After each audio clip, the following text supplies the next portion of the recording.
The Invisible Life of Addie LaRue by V.E. Schwab is one of those books that I kept putting off reading because I was worried that I wouldn't like it as much as I thought I would. Everyone has been gushing over Addie LaRue on BookTube and on BookTok, and I can't blame them.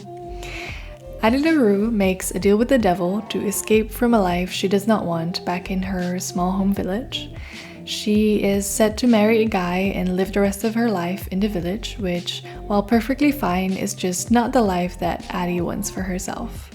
She dreams of Paris, of people's stories, of traveling and discovering, so she runs out of her wedding and prays to the gods to help her and set her free from this life.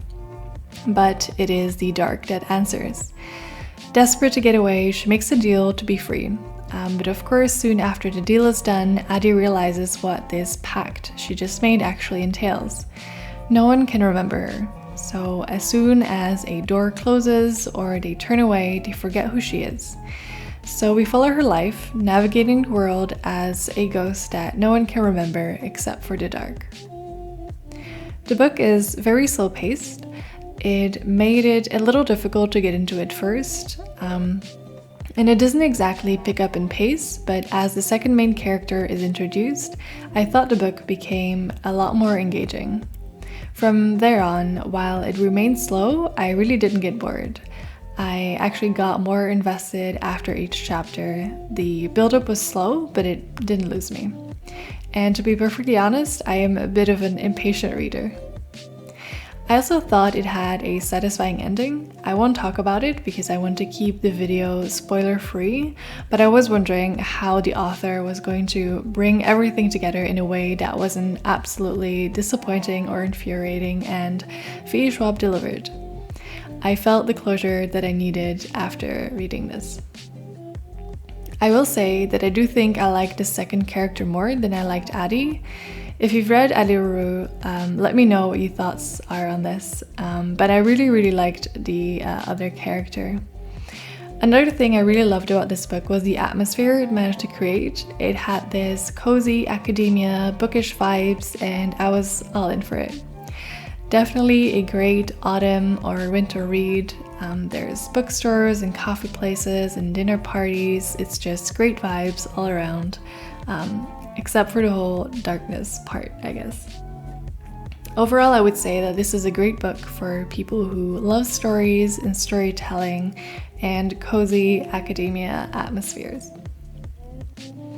So let's talk a little bit about the spread. For the left side, I started out with cutting out a round shape out of brownish paper. If you've been following my channel, you know that I love a good journaling hack, and using different glasses to cut out perfect circles is definitely one of my favorites. Another thing I love to do is recycle old materials.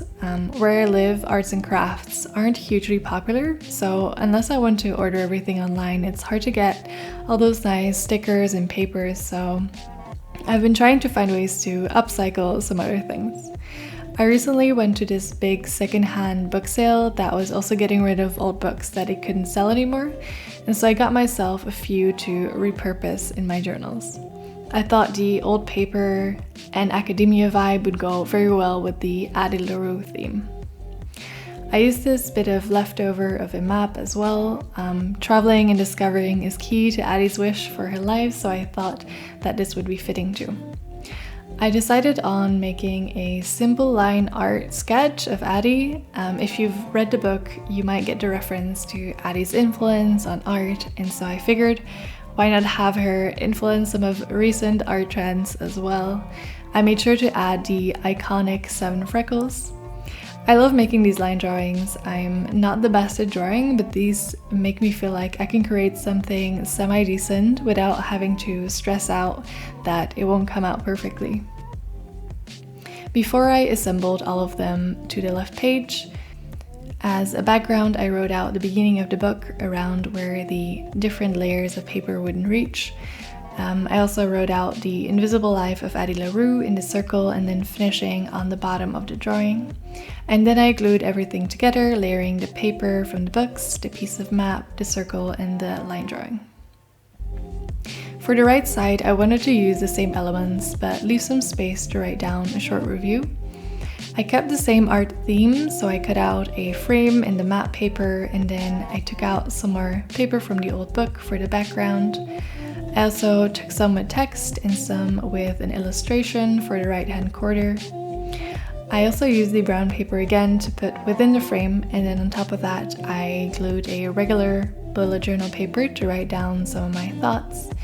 To fill in the gaps on the top left and bottom right corner, I also wrote down some more of the book. I glued everything on top of each other, and then this is the final result. I hope you enjoyed this video. Let me know what you thought of Addie LaRue, or if you have been meaning to read it or not. My January wrap-up is coming up very soon, so keep an eye out for that. Thank you so much for watching and have a nice day.